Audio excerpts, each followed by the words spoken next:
There they are, all four. You can leave them the way they are or make a powdered sugar glaze with any flavor you want. The point of the banana bread recipe from Kitchen Catch is it's different every time. What better way than starting off my rejuvenation of Kitchen Catch with my wonderful, reliable, I got a beauty mark there, staple of my banana bread. And, you know, every time I do the banana bread, it's always got to be a nice little twist, something different, right? I'm going to do the mini loaf pans like I always do. You're going to need 3 ripe bananas. And I've already started with the ripe bananas. I already got 2 of them inside the bowl here. I wanted to show you the third. That's a ripe banana. That's all you need, 3 of them. There you have it, 3 nice ripe bananas. You want the oven preheated at 350 in order for these loaf pans. You can do a full loaf pan, you know, the bread loaves, the larger ones, but it's going to take longer. Plus, if you have a small household like I do, the loaf pans are the ideal because you can send them away as gifts, quick snacks. You don't have the whole thing with you. 1 cup of granulated sugar, folks. In with the bananas. 4 tablespoons of melted butter. 1 egg. Okay, we're going to mix it all up. The sugar, the ripe bananas, the egg, the 4 tablespoons of melted butter. So, a cup and a half of sifted flour. 1 teaspoon of baking soda, a half a teaspoon of salt, and those are my dry ingredients. It all goes in right here. These banana bread recipes are the perfect tag-alongs. You know, when you don't want to cook, you need a snack when you're running out the door, you know, because we single folks have very active social lives, right? In the morning, just to do her hair now. There you go, okay? Now comes the fun part. What is different about this banana bread, Jeff, that you're going to do this time? I'm going to go back to a staple with this recipe, and that is a half a cup of chocolate chips, semi-sweet, little chips. Walnuts. I haven't had walnuts. Walnuts and chocolate chips.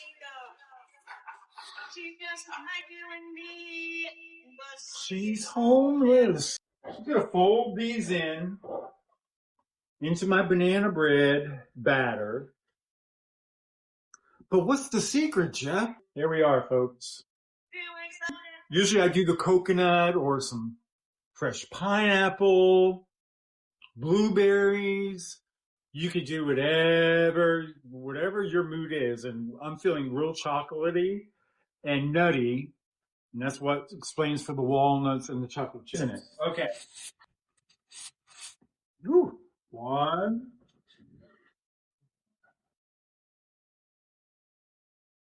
2, 3, 4. Why do we want equal parts? Because you want them all to look the same, folks. I'm just going to use 1 cup.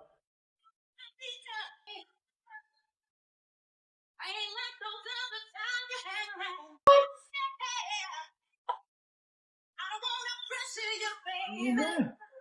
This sounds more like the original song. Be your lover. You will not believe how many recipes I have come up with because it didn't come out right the first time. And guess what? I got a surprise for y'all. Banana bread loaves. All right. We're going to evenly distribute the batter. I got a little bit. You just want to shake them, get them evenly distributed, just like that. I've never done it before. I always do a secret ingredient, a new ingredient with this recipe.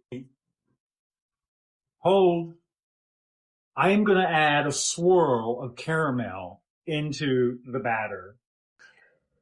Caramel's melted. So I'm just going to take it and do some swirling. And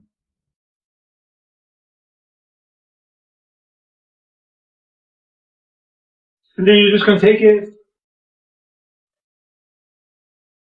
swirl it around, give it a little bit of caramel swirl.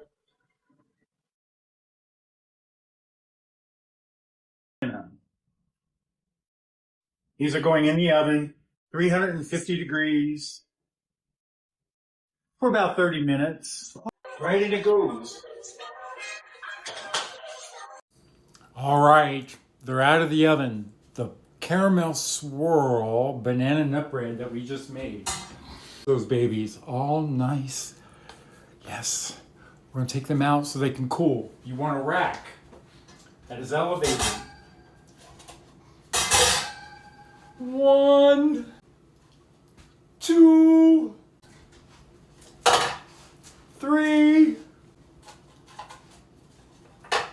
4. 4 caramel swirl banana nut bread from Kitchen Catch. Can't miss it. Join me. Follow me.